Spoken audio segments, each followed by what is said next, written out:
मंगलाचरण करेंगे। ओम नमः सिद्धेभ्याः जय श्री ओम नमः सिद्धेभ्याः जय श्री ओम नमः सिद्धेभ्याः। मंगलम भगवान वीरो मंगलम गौतमो गणी मंगलम कुंद कुंदाद्यो जैन धर्मोस्तु मंगलम।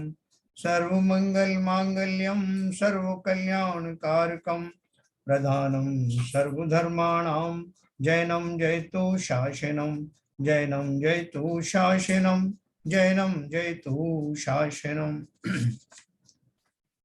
परमार्थ प्रकाश नाम का मूल ग्रंथ हमारा चल रहा है, जिसके रचयिता हैं योगेंद्र देव जी। सम्यक दर्शन का जो विषय उसमें चल रहा था, उसको और सपोर्ट देने के लिए और क्लैरिटी लाने के लिए, और जो इसमें सम्यक दर्शन की परिभाषा में सब जगह मिलता है कि 7 तत्वों का श्रद्धान और देवशास्त्र गुरु के श्रद्धान पूर्वक ही तो सम्यक दर्शन होता है। तो वो उसका स्वरूप जानने के लिए कि वो श्रद्धान का अर्थ क्या है, देवशास्त्र गुरु के श्रद्धान से अर्थ क्या है। ऐसा श्रद्धान तो हमको भी है, लेकिन उस श्रद्धान में क्या खूबी है जो सम्यक दर्शन की श्रेणी में आता है। इसी तरह हम तत्वों के नाम तो हम भी जानते हैं, लेकिन वो 7 तत्वों का श्रद्धान होने में जो प्रतीति होती है, वो प्रतीति कैसी होती है, और वो प्रतीति ऐसी कि जो त्रियंचों में भी, शनि पंचेंद्रीय त्रियंचों में भी वो प्रतीति पाई जाती है, और इस कारण उनको भी सम्यक हुआ ऐसा कहा जाता है। तो वो उनको वो तत्व निर्णय उन्होंने कब किया, तत्व का श्रद्धान उन्हें कैसे हुआ, जिन्हें तत्व के नाम भी नहीं पता उनको वो श्रद्धान की अवस्था कैसे पैदा हुई। अपन इसके ऊपर चर्चा कर रहे थे। इसके लिए अपन ने वो 9वां अध्याय जो शुरू किया है मोक्ष मार्ग प्रकाशक का, उसका सहारा इसलिए लिया है कि वहाँ इन बातों को विस्तार पूर्वक कहा गया है। और ये भी कहा गया है कि जीव के हाथ में तो खाली तत्व निर्णय है, तत्व निर्णय करते ही बाकी के सारे कार्य अपने आप घटित होते हैं। तो इतना बढ़िया अपने को एक फार्मूला हाथ लगा है, तो वो तत्व निर्णय कैसे करना है, एक शब्द में तत्व निर्णय कह दिया, लेकिन तत्व निर्णय का तात्पर्य क्या है, वो कैसे किया जाता है, कैसे वो श्रद्धान प्रकट होता है, अपन उसका बेसिक समझना है। इसलिए उसके मूल में जाने के लिए हमने इससे बढ़िया और किसी जगह पे इतना विस्तार से दिया नहीं है, जिसमें एक एक चीज भी बताई है कि तत्व श्रद्धान करना है तो कैसे करना है। तत्व श्रद्धान होने के बाद भी जीवों के इस तरह के भाव होते हैं जिससे उनके कर्म बंद होते हैं, तो उसका कारण क्या है, तो वो अपन ने कल पढ़ा था। उन्होंने क्या लिखा था इसमें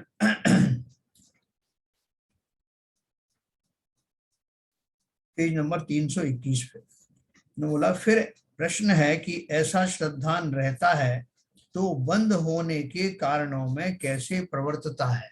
बात ये करी थी, एक सम्यक दर्शन होने के बाद भी जीव को उसकी वो दूसरा काम करता हुआ पाया जाता है। जरूर नहीं कि हमेशा वो उन्हीं की चर्चा करता रहे, देवशास्त्र गुरु की बात करता रहे या तत्वों की बात करता रहा, कुछ भी दूसरे काम करता हुआ भी पाया जाता है, लेकिन उसके अंदर में श्रद्धान फिर भी बैकग्राउंड में बना रहता है।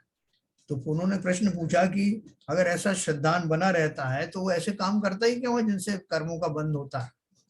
उसका जवाब दिया था, उत्तर दिया, जैसे वही मनुष्य किसी कारण के वश रोग बढ़ने के कारणों में भी प्रवर्तता है, व्यापार आदि कार्य व क्रोधादि कार्य करता है, तथापि उस श्रद्धान का उसके नाश नहीं होता है ना। जैसे किसी को रोग हो गया, मैंने कल आपको बताया था, कैंसर हो गया उसको, तो अब उसको पक्का पता है कि उसको कैंसर है, और समय समय पे उसकी दवाई भी ले रहा है, लेकिन वो सारे टाइम तो उसी में नहीं बैठा रहेगा, वो दूसरे काम भी करेगा।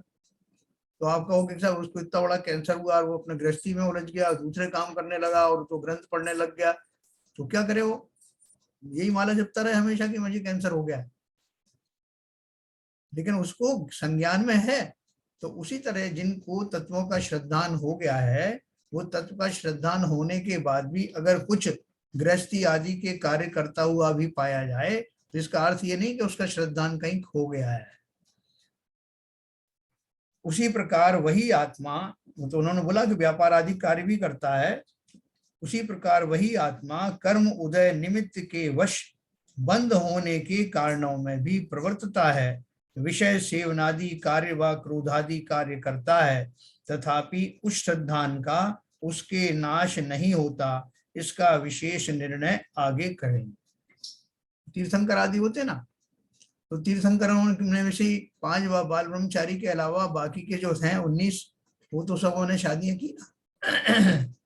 तो वो गृहस्थी में भी रहे, गृहस्थ दशा का भी उन्होंने वो किया, लेकिन साथ में सम्यक दृष्टि भी थे, मति श्रुत ज्ञान भी था, 3 ज्ञान के धारी थे। तो अपने को बड़ा ताज्जुब होगा कि इतना ज्ञान के धारी होते हुए, सम्यक दृष्टि होते हुए भी गृहस्थी के पापादि कार्यों में कैसे लिप्त हो रहे हैं। तो वो उनको क्या है कि वो सहज में ही वो दशा, जितने समय तक उनको गृहस्थ जीवन में रहना है उतने समय तक वो गृहस्थ पने के भाव उनको आते हैं, उस भूमिका में आते हैं।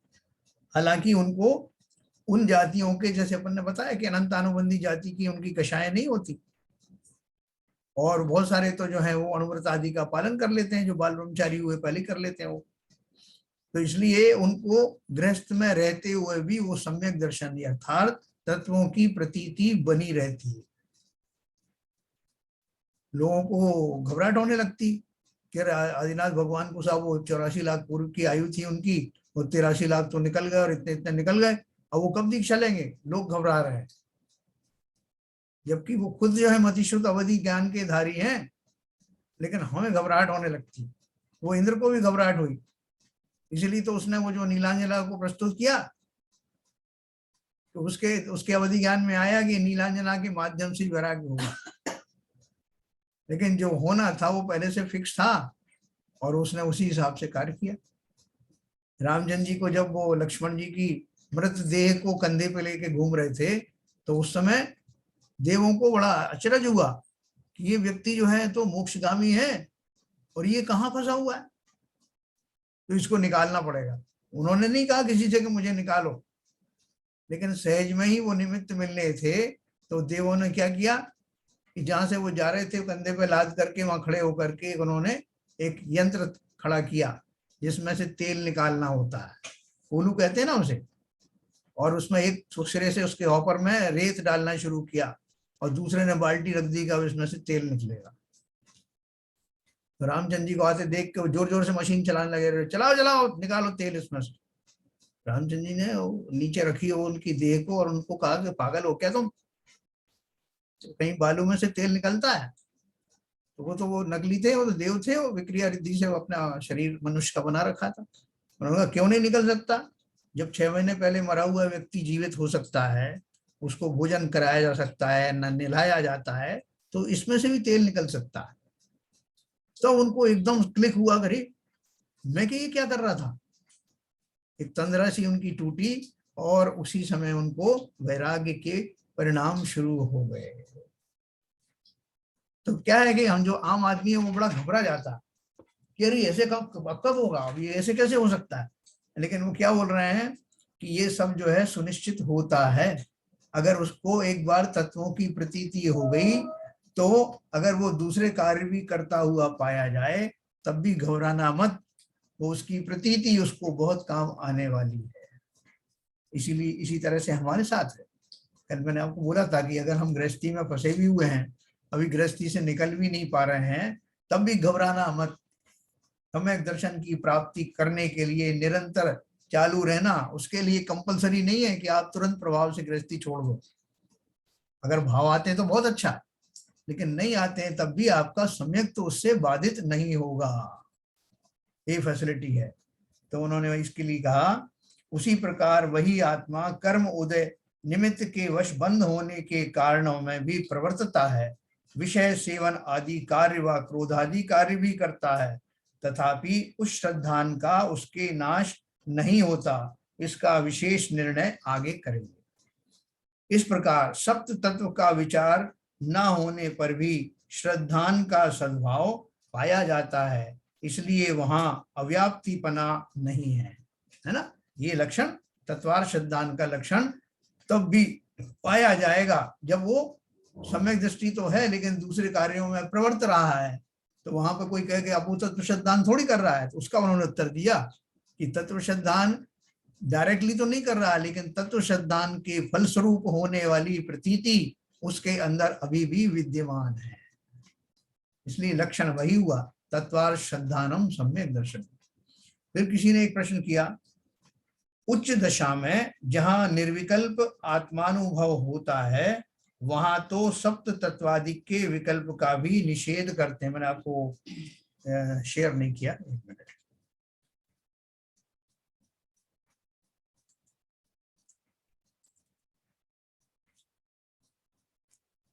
हाँ, देखिए इसमें लिखा है निचली दशा में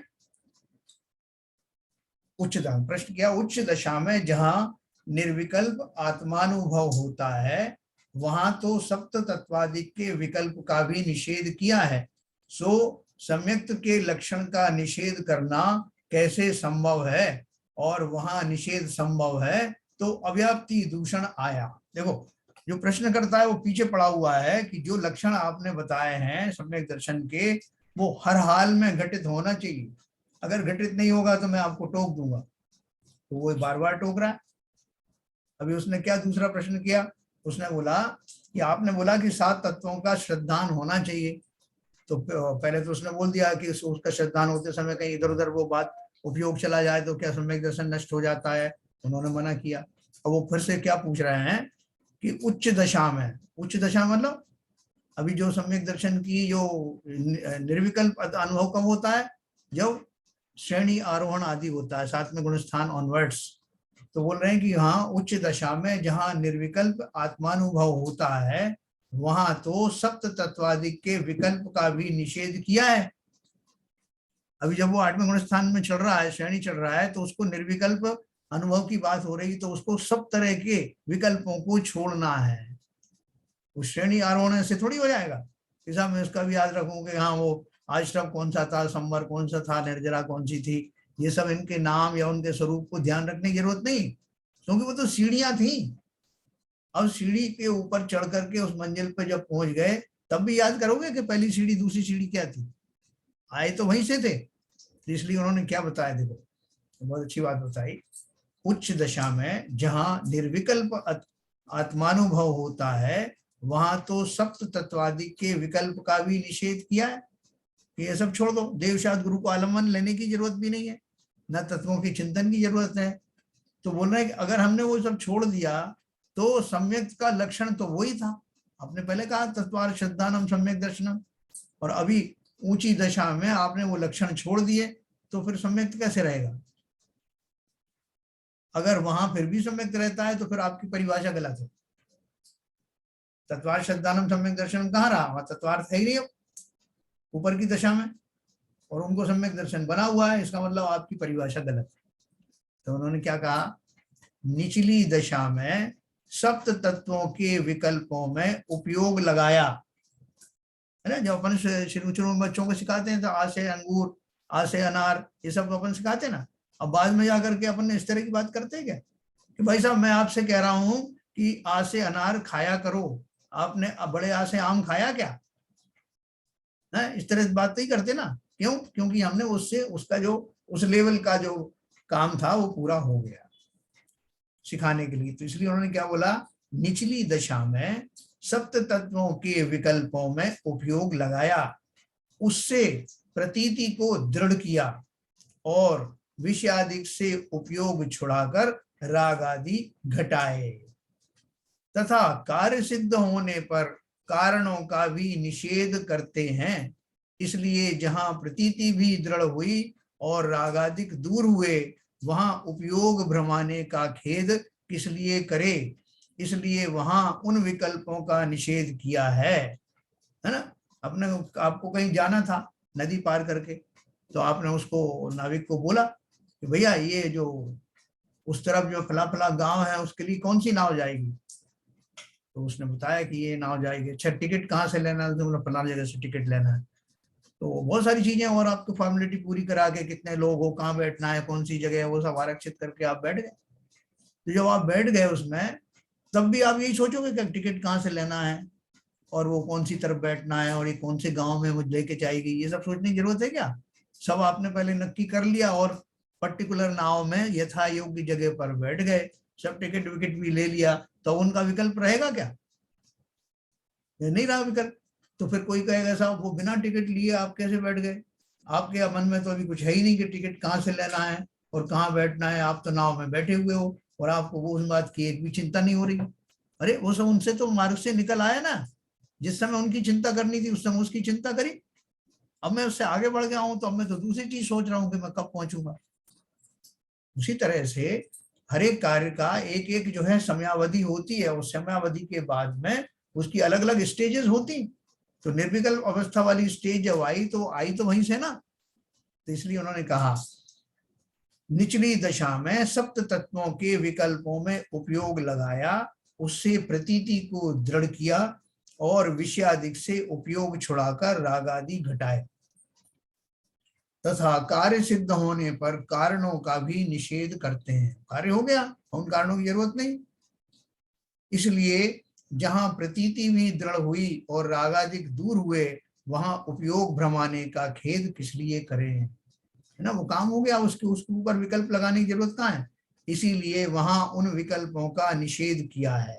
तथा सम्यक का लक्षण तो प्रतीति ही है, सो प्रतीति का तो निषेध नहीं किया। तो कार्य पूरा हो गया तो वो करने की जरूरत नहीं ना। तो प्रतीति का तो निषेध नहीं किया, प्रतीति तो आपने लेके आ गए। यदि प्रतीति छुड़ाई हो तो इस लक्षण का निषेध किया जाए, सो तो है नहीं।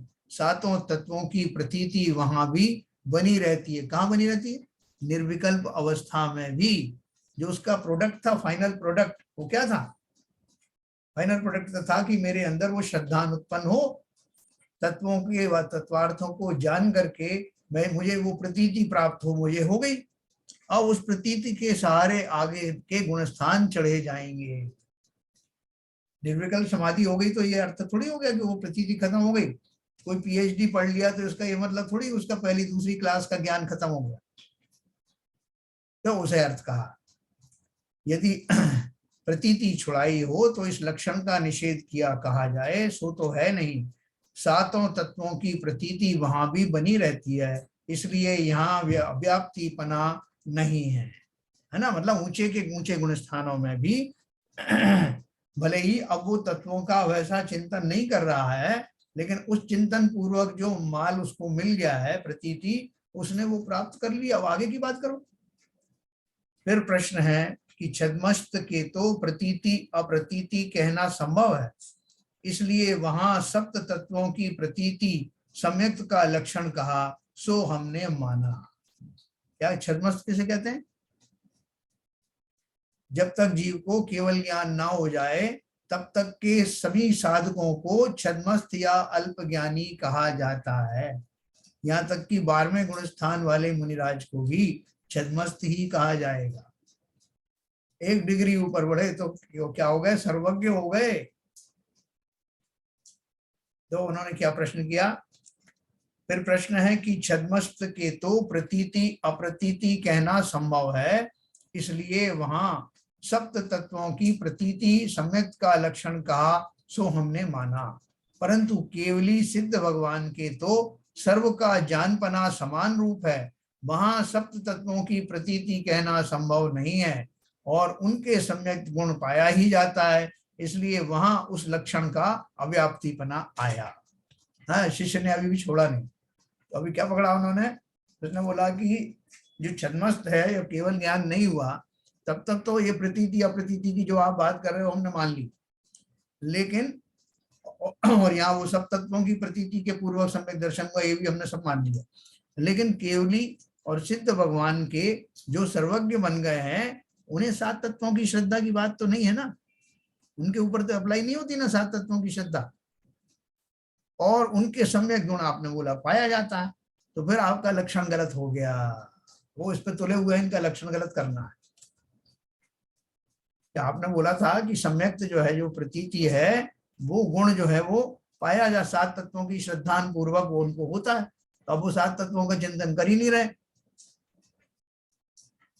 अब तो पहले चलो 12वें गुण स्थान तक तो अपन किंचित फिर भी कह सकते हैं कि थोड़ा बहुत उसी सीढ़ी से चढ़ के आए हैं। जब वो सर्वज्ञ बन गए और सम्यक दर्शन उनको अभी भी है, तो अब उनके लिए तो वो लागू नहीं हुए ना वो गुण तत्वाद श्रद्धान। वो कहाँ है उनका श्रद्धान कर रहे? ये प्रश्न है। तो समाधान दिया कि जैसे छद्मस्त के श्रुत ज्ञान के अनुसार प्रतीति पाई जाती है, उसी प्रकार केवली सिद्ध भगवान के केवल ज्ञान के अनुसार प्रतीति पाई जाती है। जैसे वो जो एक छोटा सा तुच्छ 3 इंद्रिय वाला कोई जीव है, चींटी आदि कोई जीव है, उसको भी गर्मी के कारण, जैसे गर्मी की जो रेंज आती है ना, उसको क्या बोलते हैं, हीट वेव जो आती है, उससे उसको पता लग जाता है कि कोई गर्म चीज है, तो उससे वो दूर हो जाती पहले से। और हमको भी होती, हमको ज्ञान ज्यादा है तो इसलिए, लेकिन दोनों को लक्षण तो वही मालूम पड़ते हैं ना कि इसको टच नहीं करना है, यहाँ से गर्मी आ रही है, गर्म होगा। उसको किंचित कम आवाज होता है, हमको और ज्यादा आवाज होता है, हम और दूर से भाप लेते हैं। तो इसका यह अर्थ थोड़ी हुआ कि उसके लक्षण और मेरे लक्षण अलग हैं, एक से ही हैं। तो इसलिए उन्होंने कहा छद्मस्त के श्रुत ज्ञान के अनुसार प्रतीति पाई जाती है। हमारा ज्ञान कौन सा है? श्रुत ज्ञान है, उसके अनुसार हमने तत्व श्रद्धान किया। और केवली और सिद्ध भगवान की वो प्रतीति किससे होगी? केवल ज्ञान के अनुसार होगी। उन्हीं तत्वों का श्रद्धान जो मैं अपने श्रुत ज्ञान से किया करता था, उन्हें उसी का संपूर्ण श्रद्धान अब केवल ज्ञान के द्वारा होगा। इसलिए उस श्रद्धान का नाम परमावगाढ़ सम्यक्त कहा। परमावगाढ़ मतलब और ज्यादा गहरा। जो वो सप्त तत्वों का स्वरूप पहले ठीक किया था, वही केवल ज्ञान द्वारा जाना, उसकी पुष्टि हो जाती कि मैंने जो श्रद्धान किया था बिल्कुल सही था। वहां प्रतीति का परमावगाढ़ गाढ़पना हुआ, इसी से परमावगाढ़ सम्यक्त कहा। जैसे अपन कोई चीज करने बैठते ना और वो चीज सही हो जाती है, तो फिर अपन अपने बड़े उससे कहते हैं, देखो मैंने कहा था ना, ऐसे ही हुआ ना। हमें अपनी बात पर और ज्यादा वो पुष्टि हो जाती है।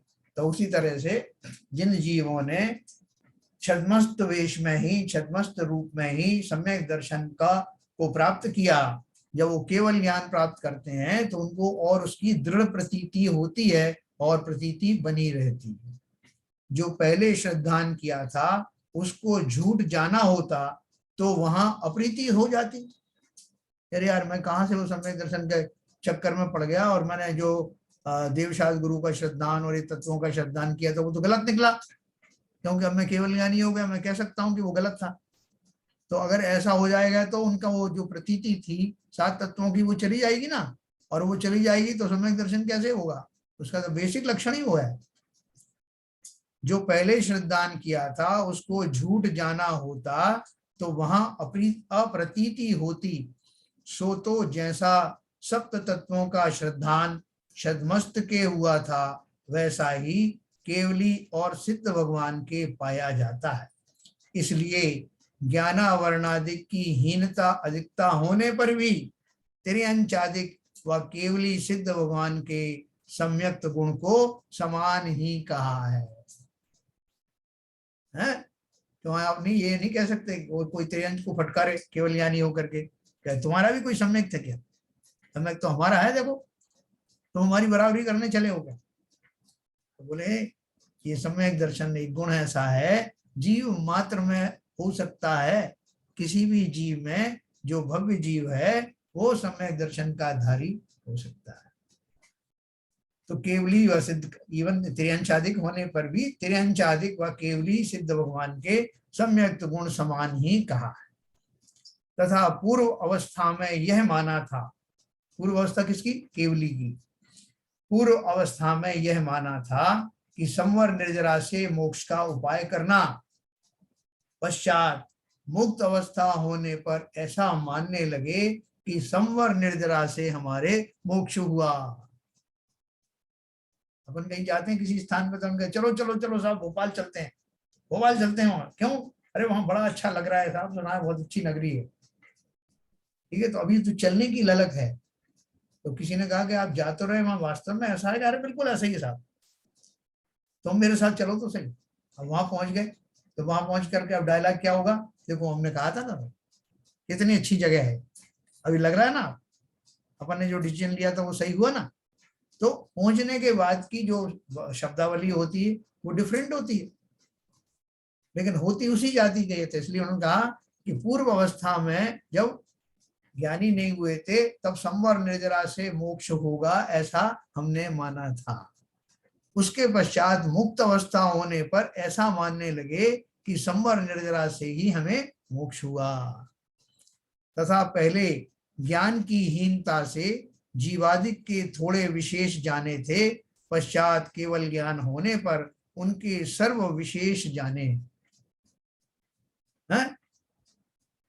पहले जो हमको जो सम्यक दर्शन और सम्यक ज्ञान होता है उसके लिमिटेशन, सम्यक ज्ञान के पर्टिकुलरली वो लिमिटेशन क्यों है कि वो उसमें ज्ञान में उतनी ज्यादा जो है वो विस्तार नहीं होता जैसा केवल ज्ञान में होता है, तो इसलिए वो लिमिटेड वस्तुओं के बारे में जानते हैं, लेकिन सम्यक रूप से जानते हैं।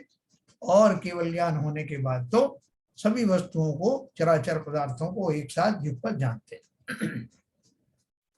तो पहले ज्ञान की हीनता से जीवादिक के थोड़े विशेष जाने थे, पश्चात केवल ज्ञान होने पर उनके सर्व विशेष जाने, परंतु मूलभूत जीवादिक के स्वरूप का श्रद्धान जैसा छद्मस्त के पाया जाता है वैसा ही केवली के पाया जाता है। तथा यद्यपि केवली सिद्ध भगवान अन्य पदार्थों को भी प्रतीति सहित जानते हैं, तथापि वे पदार्थ प्रयोजन भूत नहीं है, इसलिए सम्यक्त गुण में सप्त तत्वों का ही श्रद्धान ग्रहण किया है।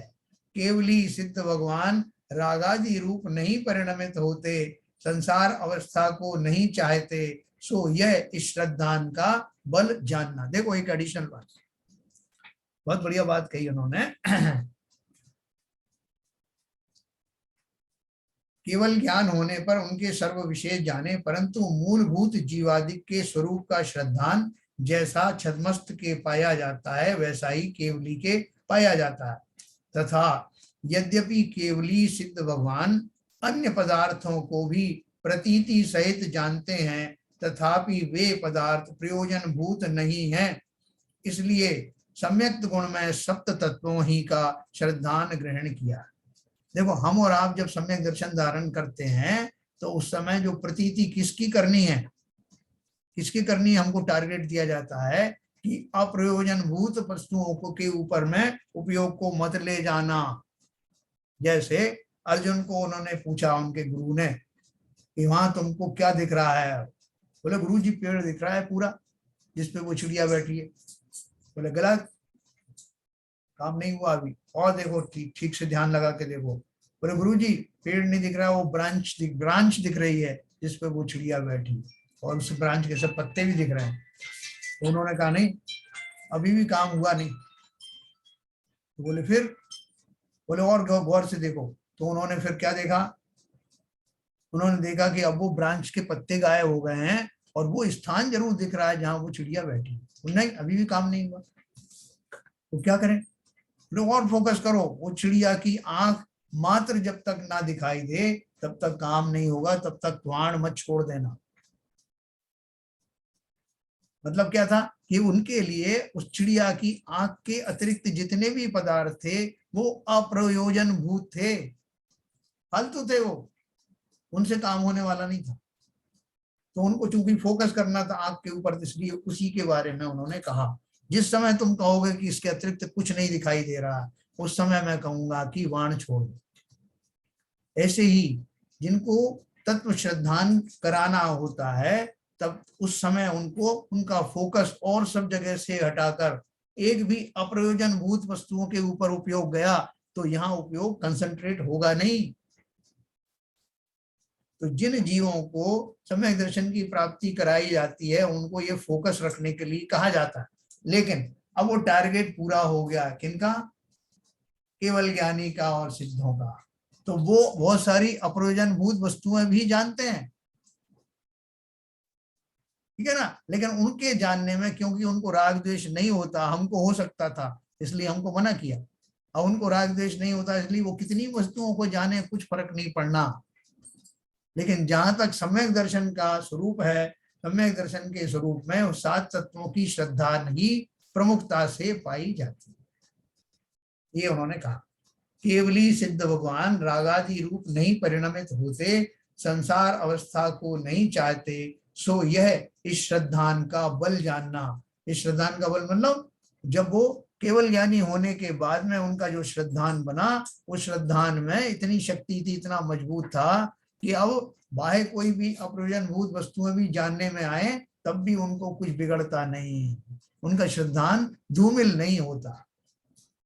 तो इस तरह से उन्होंने हर तरह से समझा दिया कि तत्वार श्रद्धानम सम्यक दर्शनम, ये जो गुण है, ये जो परिभाषा है, ये हर हाल में हर प्राणी पर घटित होता ही होता है, इसको सम्यक दर्शन होना।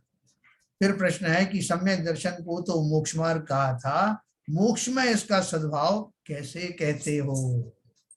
आपने तो ये बताया था कि ये तो मोक्ष मार्ग है, तो मार्ग खत्म हो गया तब भी ये रहेगा क्या? जैसे अपन किसी रोड पे जा रहे हैं, उन्होंने लिखा साहब जो दिल्ली 450 किलोमीटर, तो 450 किलोमीटर कभी पूरा होगा ना? तो जब दिल्ली में ही आ गए तो फिर भी बोर्ड लगा रहेगा क्या दिल्ली कितने किलोमीटर? बोले फिर तो हटाओ ना बोर्ड। तो यही वो कह रहे हैं कि आपने सम्यक दर्शन को मोक्ष मार्ग कहा था, अब जब मोक्ष आ गया तो फिर ये सम्यक दर्शन को हटाओ, अब इसकी क्या जरूरत? देखो प्रश्न पूछा तो उन्होंने उत्तर दिया, कोई कारण ऐसा भी होता है जो कार्य सिद्ध होने पर भी नष्ट नहीं होता। जैसे किसी वृक्ष के किसी एक शाखा से अनेक शाखा युक्त अवस्था हुई, उसके होने पर वह एक शाखा नष्ट नहीं होती। एक ब्रांच है, उसमें से और बहुत सारी ब्रांचेस निकल आई, तो इसका मतलब ये थोड़ी कि पहली वाली ब्रांच नष्ट हो जाए। उसी प्रकार किसी आत्मा के सम्यक्त गुण से अनेक गुण युक्त मुक्त अवस्था हुई, उसके होने पर सम्यक्त गुण नष्ट नहीं होता। क्या अच्छी एग्जांपल दिया। इस प्रकार केवली सिद्ध भगवान के भी तत्वार्थ श्रद्धान लक्षण सम्यक्त ही पाया जाता है, इसलिए वहां अव्याप्तिपना नहीं है।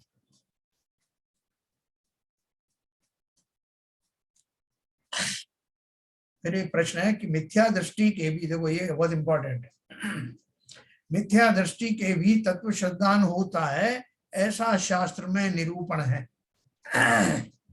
प्रवचन सार में आत्मज्ञान शून्य तत्व श्रद्धान अकार्यकारी कहा है, इसलिए सम्यक्त का लक्षण तत्वार श्रद्धान कहने पर उसमें अति व्याप्ति दूषण लगता है। देखो अभी तक अव्याप्ति की बात चल रही थी, अभी अति व्याप्ति का अर्थ क्या है कि जिनके ऊपर में लागू होना चाहिए उनके अतिरिक्त भी और वस्तुओं पर अगर वो लागू होता है तो उसे अति व्याप्ति कहते हैं।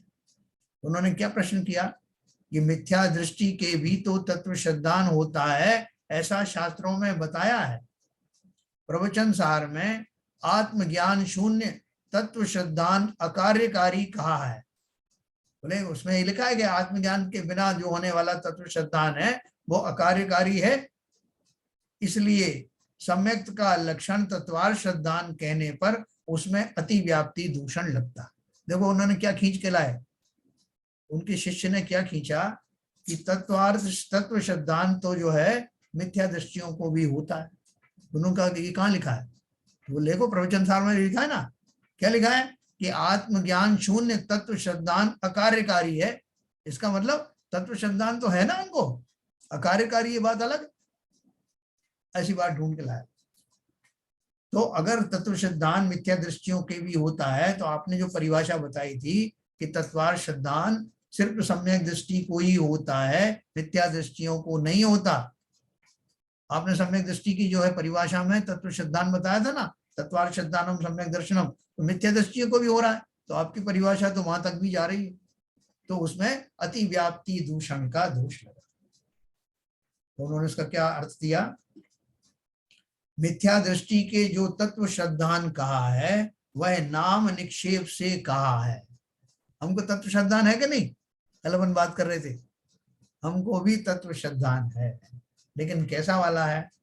मैं भी आपको अनम्यूट करता हूं, फिर अपन इसकी चर्चा करें।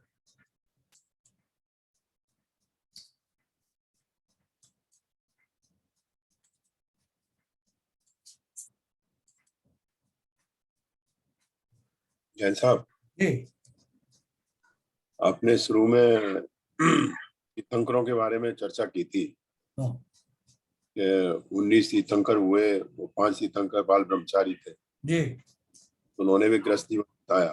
हाँ। तो उसको इस रूप में ले सकते हैं क्या कि जो उनको ग्रस्त जीवन तीर्थंकर प्रवृत्ति में मिला, वो पूर्व कर्म के संचित कर्मों का निर्जरा करने के लिए प्राप्त हुआ था। हाँ बिल्कुल सही है, उनका पुण्य का जो उदय था। देखो हाँ। अभी उनके पास में एक ही पर्याय बाकी है, उसमें उनको पाप और पुण्य सबसे निपटना है। यस। तो वो पुण्य बिना भोगे जाएगा नहीं। पुण्य बिना भोगे और जितने और भी कर्म बंधे हैं उनकी निर्जरा। बिल्कुल। और देखो नहीं फिर भी पाप, कौन बोल रहा है भाई? आए होंगे गुस्से में। सरता जी को सरिता जी। म्यूट कर दीजिए, म्यूट कर दीजिए। हाँ, प्रीतु भैया भी आया था, उनने यहाँ बुला। हाँ अब ठीक है। तो देखो जो पुण्य प्रकृतियां हैं वो बहुत सारी, उसमें निधत्ति निकाचित नाम की प्रकृतियां होती हैं जिन्हें भोगे बिना आप जा नहीं सकते। जैसे चक्रवर्ती का पद है, तीर्थंकर का पद है, उसमें मिलने वाली पुण्य की जो सामग्री है उसका भोग आपको करना ही पड़ेगा। आपके नाम पे कोई अवार्ड जो है डिक्लेयर हो गए हैं तो वो प्रकृति कहाँ लेके घूमेगी? तो कहीं भाई साहब अपना पूरा चुकारा यही करके जाओ, ऊपर कुछ लेके जा नहीं सकते। तो उस वजह, इसलिए तो कहा अपने को कि पुण्य भी बहुत परेशान करता है। ये तो रामचंद्र जी का भी तो ये हुआ, उनके वो भी जो पुण्य पाप की जो भी बंध थे वो भी तो काटे। हाँ वो सबके लिए है। तो तभी तो कहते हैं कि वास्तव में जो तीर्थंकर जिनको नाम कर्म का बंध होता है, वो जीव चाहते नहीं थे कि उनको तीर्थंकर नाम कर्म का बंध हो।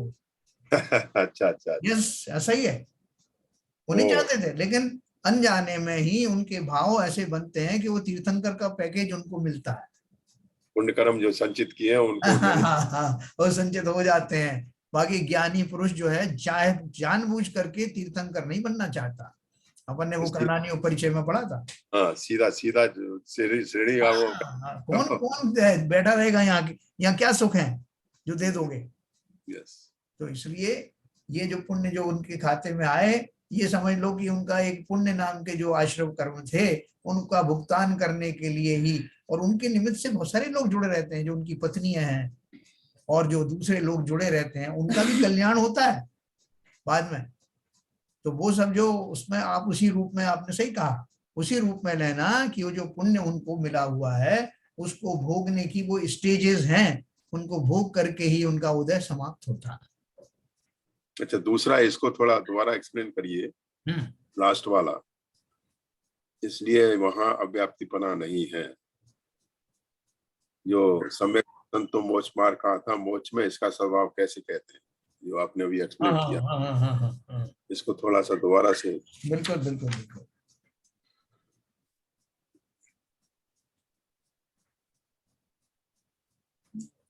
स्क्रीन शेयरिंग कहाँ चला गया? इसकी शेयरिंग छोड़ दीजिए, वो तो अपना एक्सप्लेन ही तो करना है सर। अच्छा ठीक। देखो कहाँ पे था ये, 7 तत्वों की प्रतीति कहना संभव है।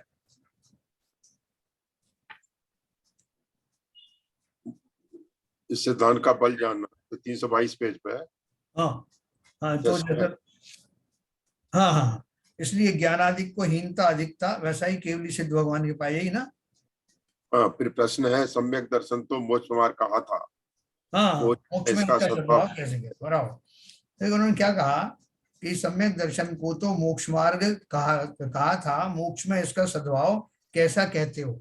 जैसे मैंने आपको बताया ना कि भाई अपन दिल्ली जा रहे हैं तो वहां पर बोर्ड लगा हुआ, हर माइलस्टोन लगा हुआ कि यहाँ से दिल्ली इतनी दूर है, तो वो उसके लक्षण देखते हुए जा रहे हैं। मोक्ष मार्ग है ना, दिल्ली पहुंचे नहीं, इसलिए मार्ग में वो आपके माइलस्टोन आ रहे हैं।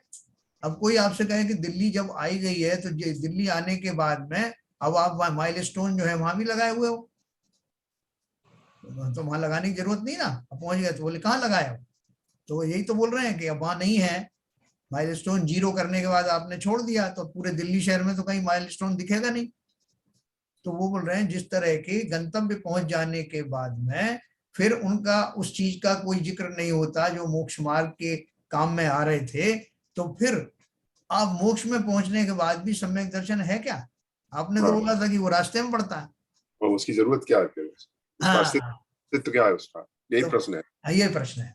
तो उन्होंने बोला कि बहुत सारे ऐसे लक्षण भी होते हैं जो कार्य सिद्ध होने पर भी नष्ट नहीं होता। कारण नष्ट नहीं होता। हाँ कि जैसे किसी वृक्ष के किसी एक शाखा से अनेक शाखा युक्त अवस्था हुई, उसके होने पर वह एक शाखा नष्ट नहीं होती। देखो एक इसका मैं आपको क्रूड एग्जांपल बताऊं। किसी ने बोला कि ये जो आपने आपका पड़ोसी सुना है बड़ा ईमानदार है, हाँ साहब बहुत ईमानदार है। तो बोले फिर ये बंदूक क्यों रखते हो साथ में? बोले इसीलिए तो ईमानदार है। अब समझे बात, इस डर से ही वो ईमानदार है। मतलब ये कि ये है तो वो ऐसा है। इसी तरह से वो सम्यक दर्शन है तो वो जो रास्ते में पड़ा था वो साथ में लेके रहेगा, लेके जाएगा, वो उसके साथ में आखिर तक वो बना रहेगा। मोक्ष मार्ग वहां से प्रशस्त हुआ, लेकिन मोक्ष मार्ग मिलने के, मोक्ष दशा मिलने के बाद भी वो सम्यक दर्शन बना रहता है। जैसे उन्होंने उदाहरण दिया ना ब्रांच का, कि किसी ब्रांच का उदाहरण बहुत सही है। हाँ, उसके होने पर वो एक शाखा नष्ट नहीं होती, उसमें और ब्रांचेस निकल जाती हैं। उसी प्रकार किसी आत्मा के सम्यक्त गुण से अनेक गुण युक्त मुक्त अवस्था हुई। सम्यक्त गुण तो था ही था, उसके साथ में और भी बहुत सारे गुण आ गए, वो सम्यक थोड़ी चला गया। उसके होने पर सम्यक्त गुण नष्ट नहीं होता। इस प्रकार केवली सिद्ध भगवान के भी तत्वार श्रद्धान लक्षण सम्यक्त ही पाया जाता है, इसलिए वहां अव्याप्तिपना नहीं है। तो इसका मतलब ये हुआ हाँ कि जो सम्यक गुण है, तो जब उन्होंने अनंत सिद्ध अवस्था प्राप्त हुई तो अनंत चतुष्टय जो 4 गुण पैदा हुए, अनंत ज्ञान, अनंत वीर, अनंत सुख और जो 4 गुण, हाँ तो वे सम्यक्त का ही इलॉबोरेटेड। हाँ, देखो सम्यक्त का अर्थ वो गुण प्रकट ही नहीं होते अगर वो दशा सम्यक्त वाली हाँ दशा। वही है ना, सम्यक पाने के बाद ही वो जो आत्मा के मूल गुण हैं उनका विकास हुआ और वो इलॉबोरेट होके सामने आ गए। हाँ ये तो वो सम्यक तो जैसे पहली ब्रांच थी पेड़ की, तो वो मूल जड़ में रही और ये बाकी सारे गुण उसमें विकसित हो गए। बिल्कुल। अब कोई आदमी रोगी होता है, जी उसे रोग हो गया तो अपन बोलते हैं भाई साहब आपके हाथ पैर वगैरह काम कर रहे हैं क्या, आपका और चीजें काम कर रही, बोले रे मैं रोगी हूं ना, आपको समझ में नहीं आ रहा, कुछ भी काम नहीं कर रहा। तो अब उसका रोग दूर हो गया, उसे बुखार आ रहा था, कोई और दूसरा का जो मेन काम था वो खत्म हुआ। अब वो कहे कि अब मेरे हाथ पैर भी चल रहे हैं साहब, मुझे भोजन आदि भी अच्छा लगने लगा है, बाकी सब कार्य हो रहे हैं, तो किस वजह से हुए? निरोगपना के कारण। यस। तो इसलिए वो बाकी के गुण भी प्रकट हो गए, जैसे उसकी दृष्टि सम्यक हुई, काम हो गया। तो देखो एक चीज अपन जो पढ़ रहे थे कि अपन जो है वो मिथ्या दृष्टि जीव है, तो मिथ्या दृष्टि होने के बाद में हमको तत्व का श्रद्धान होता है कि नहीं होता? बताओ शैलन जी, तत्व श्रद्धान हुआ कि नहीं आपको? तत्व का सिद्धांत तो है, लेकिन वो वैसा नहीं है जैसा होना चाहिए, क्योंकि आत्मा का, जैसे आत्मा का जो स्वभाव है परमात्मा बनने का, लेकिन वो प्रकट जब ही होगा जब पूरा हम उसको तो करेंगे, सिद्ध कर लेंगे, तभी प्रकट होगा। वैसे ही है, ऐसे यहाँ पे भी सिद्धांत भी वैसे ही माना जाएगा। देखो उन्होंने पूछा है कि मिथ्या दृष्टि के भी तत्व श्रद्धान होता है, तो समाधान दिया कि मिथ्या दृष्टि के जो तत्व श्रद्धान कहा है वह नाम निक्षेप से कहा है, जिसमें तत्व श्रद्धान का गुण नहीं, और व्यवहार में जिसका नाम तत्व श्रद्धान कहा जाए वह मिथ्या दृष्टि के ही होता है। व्यवहार में जिसका नाम तत्व श्रद्धान कहा जाए, लेकिन तत्व श्रद्धान की जो आत्मा है वो तो अंदर आया नहीं ना। हाँ, अथवा आगम द्रव्य निक्षेप से होता है। तत्वार श्रद्धान के प्रतिपादक शास्त्रों का अभ्यास करता है, उनका स्वरूप निश्चय करने में उपयोग नहीं लगाता है, ऐसा जानना। तथा यहाँ सम्यक्त का लक्षण तत्वार श्रद्धान कहा है, सो भाव निक्षेप से कहा है। ऐसा गुण सहित सच्चा तत्वार्थ श्रद्धान मिथ्या दृष्टि के कदाचित नहीं होता, तथा आत्मज्ञान शून्य तत्वार्थ श्रद्धान कहा है, वहां भी वही अर्थ जानना। जिसके सच्चे जीव अजीवादिक का श्रद्धान हो, उसके आत्मज्ञान कैसे नहीं होगा? होता ही होता है। इस प्रकार किसी भी मिथ्या दृष्टि के सच्चा तत्व श्रद्धान सर्वथा नहीं पाया जाता, इसलिए उस लक्षण में अतिव्याप्ति दूषण नहीं लगता। अतिव्याप्ति उन्होंने क्या कहा था कि वो आपकी परिभाषा औरों पे भी तो लागू हो रही ना, लागू नहीं। तो उन्होंने कहा कहाँ लागू हो रही? बोले मिथ्या दृष्टियों पे भी हो रही। बोले बिल्कुल नहीं हो रही। तद्वार श्रद्धानम सम्यक दर्शन, अर्थात जो उस भाव से ओतप्रोत हुआ है, उस तत्वार श्रद्धान का जो भाव है, उसको जिसने भली भांति जान लिया है, वो सम्यक दृष्टि कैसे नहीं होगा। एक बात मैं कहना चाहती हूँ, जैसे इसका शॉर्ट में ये मतलब हो गया, सच्चा श्रद्धान उसे कहते हैं जो अनुभव में आ जाए। जी हाँ, जब तक हम उसका अनुभव नहीं करेंगे वो सच्चा श्रद्धान नहीं होता। जैसे हम कहते हैं मैं कौन हूँ, मैं आत्मा हूँ, ये हम केवल ज्ञान से जान रहे हैं, अनुभव से नहीं जान रहे हैं। हमने अनुभव नहीं किया है विभेद विज्ञान का। जब अनुभव करेंगे तब हमें मालूम पड़ेगा कि मैं आत्मा हूँ। ये तो हमारे ज्ञान से हम बता रहे हैं, पढ़ लिया, सुन लिया कि हम मैं तो आत्मा हूँ। बिल्कुल सही कहा आपने। देखो शास्त्रों में दो उदाहरण आते हैं। इसी में कहीं लिखा है कि पहले के जमाने में जो पिक्चर नहीं थी ना, तो ये नौटंकी वोटंकी होती थी, उसमें जो है वो जो पुरुष ही जो है स्त्री का वेश धारण कर लेते थे और वो उस तरह के नाटक वाटक करते रहते थे। जी। तो उसमें आया कि कोई एक छोटा बच्चा है जो अभिकारी, जो उसको किसी तरह के कामादिक के भाव नहीं आए, और वो जो है किसी तरह का उसने उस नाटक में काम करने के लिए ऐसा कोई जो गाना गाया, जिस गाने का अर्थ वो खुद नहीं समझता जी।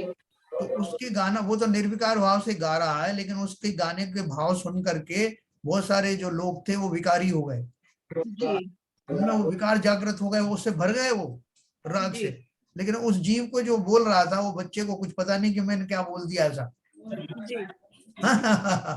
तो उसी प्रकार से उसका उल्टा समझना कि जो तत्वार श्रद्धान जिसने उसका मर्म नहीं समझा, वो उससे अनभिज्ञ ही रहेगा। जी। जब तक थ्योरेटिकली रहेगी। जी हाँ, और जिसने उसका भाव समझ लिया वो उसमय हो जाएगा। इसीलिए तो बोलते हैं विकार जो है मन में होता है, सामने नहीं होता है। मतलब विकार का जो बोलते हैं कि जो किसी को विकार है, आप एक चीज को देख के एक तो विकारी हो जाता है और एक आदमी को कोई फर्क ही नहीं पड़ता। तो वो तो मतलब वो कोई जो चीज देख रहे हैं उससे विकार, जो हम कहते हैं ना वो चीज दिन में विकार आएंगे, तो वो विकार हमारे दिमाग में होता है, हमारे मन में होता है, वहां से विकार आता है, ना कि किसी चीज को देखने से विकार होता है। बिल्कुल सही बात। तो देखिए बहुत फाइन लाइन है कि, और उस फाइन लाइन के बाद में हम भी मिथ्या दृष्टि से कब सम्यक दृष्टि बन जाएंगे, कोई मुश्किल काम नहीं। मैं आपको पूरे विश्वास के साथ कह रहा हूं, एक समय पहले की पर्याय रह जाएगी जब मैं मिथ्या दृष्टि था और मैं जब सम्यक दृष्टि बन जाऊंगा। एक समय का ही तो अंतर रहेगा ना, एक पर्याय एक समय की होती। तो जिस समय में सम्यक दृष्टि हुआ उससे जस्ट पहले में मिथ्या दृष्टि था। 999 पीढ़ी। अब आप मिथ्या दृष्टि मत कहिए साहब आपसे जी। वो उसमें लिखा है ना प्रवचन सार में, हाँ, कि व्यवहार रूप से तत्व सिद्धानी कहलाएगा वो नाम निक्षेप से। नाम निक्षेप से। नाम निक्षेप से हाँ। उसको जब मिथ्या दृष्टि को तत्व सिद्धांत मान रहे हैं, हाँ। व्यवहार रूप से, हाँ। तो हम तो व्यवहार रूप से उससे सम्यक दृष्टि मानिए ना, फिर उसे ये को कह रहे हो साहब वो अभी निश्चय सम्यक दृष्टि नहीं हुआ, ये बात तो कर सकते हैं। अपन एक बात कहते हैं ना बाबूजी, अरे उनकी क्या बात कर रहे हैं, वो तो नाम के ज्ञानी हैं। बिल्कुल सही कहा आपने। नाम के ज्ञानी बनने से काम चलेगा, काम नहीं चलेगा। भाई ऐसा है ना, अभी किसी से आप कह दो मिथ्या दृष्टि कहीं का, तो वो बुरा लग जाएगा ना उसे। हाँ बिल्कुल। अब उन लोगों को मालूम पड़ गया कि ये भी एक गाली होती है। सर ऐसा है, जो आपने शब्द कहा ना नाम के ज्ञानी, ये दोनों तरफ जाता है, अज्ञानी को भी कह दिया जाता है और पूर्ण ज्ञानी को भी कह दिया जाता है। इसीलिए तो मैंने यहाँ यूज किया, बाबूजी कह रहे थे नाम निक्षेप से तो है ना साहब, तो इसलिए मैंने कहा नाम निक्षेप से है, उसको बोले तो नाम और ये ऐसी गाली है जो सबके पास में है, वो सबको लागू होती है। नहीं लोग बोलते साहब वो तो बात ऐसे कर रहे थे जैसे सम्यक दृष्टि हो गए हो। नहीं, और वही सम्यक दृष्टि हो गए हैं।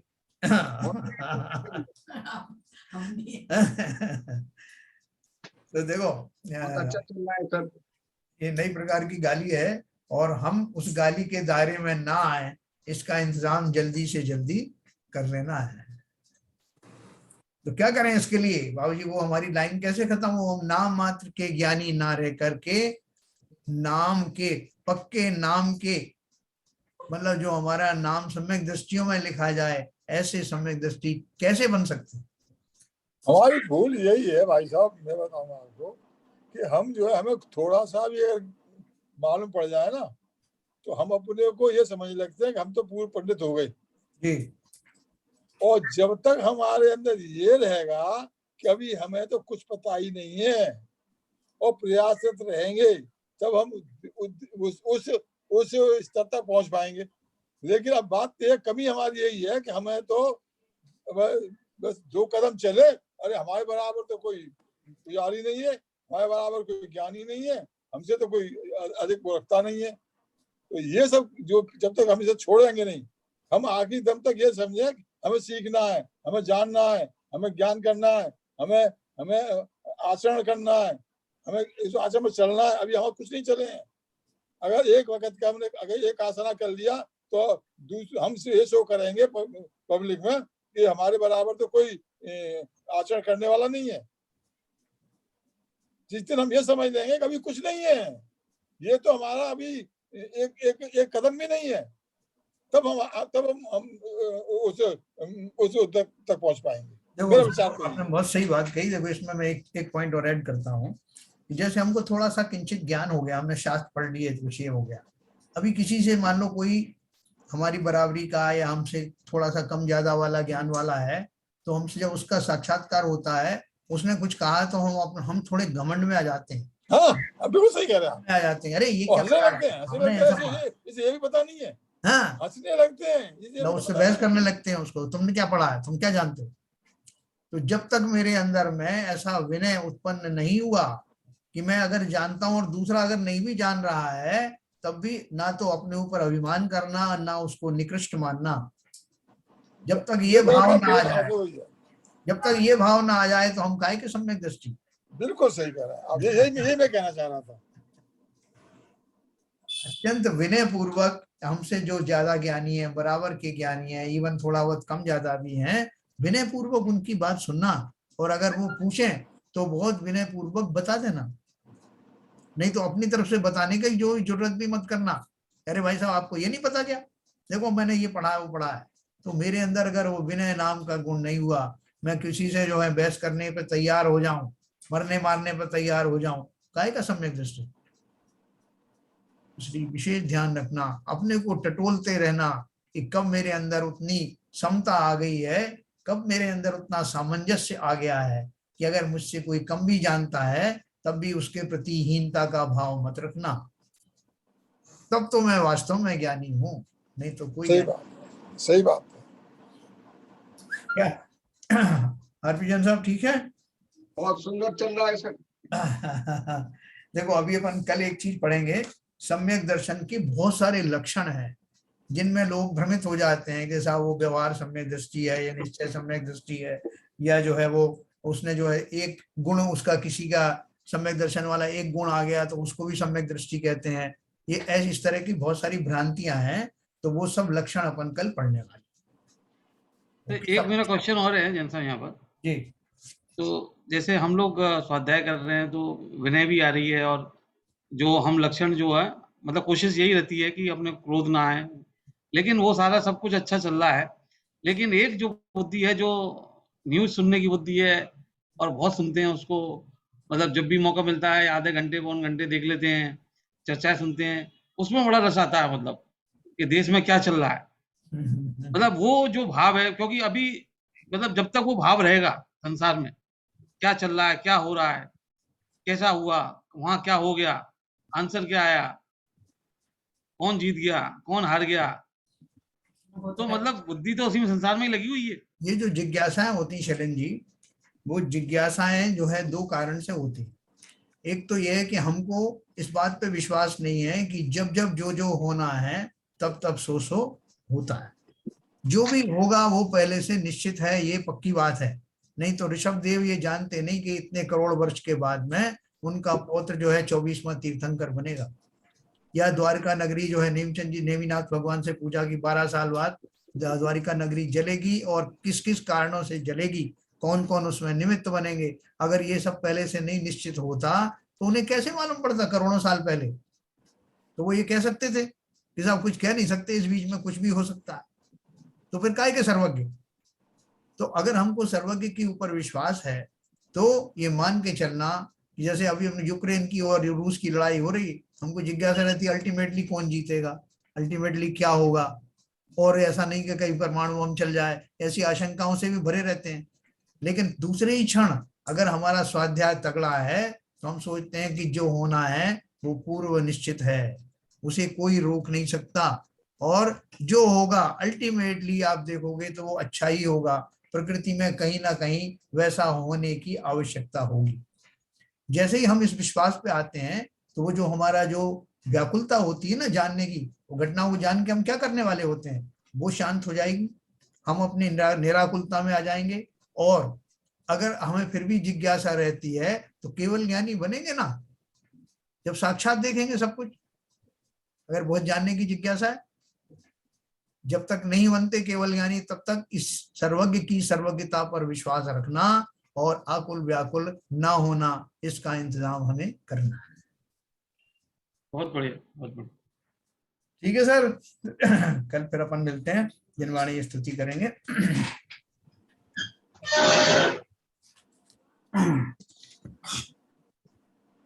मिथ्यात्म नाश वे को, ज्ञान के प्रकाश वे को, आपा परोभास वे को, भानु सी बखानी है।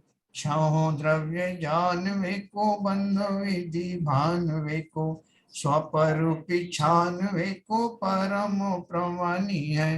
अनुभव बताए वे को, जीव के जताए वे को, काहू ना सताए वे को, भव्य उरयानी है। जहाँ तहाँ तार वे को, पार के उतार वे को, सुख विस्तार वे को, यही जिनवाणी है। हे जिनवाणी भारती तो जपू दिन रैन, जो तेरी शरणा गए सो पावे सुख चैन। जावाणी के ज्ञान ते सूझे लोकालोक, सो वाणी मस्तक धरूं सदा दे तू दो। जिनवाणी माता की जय।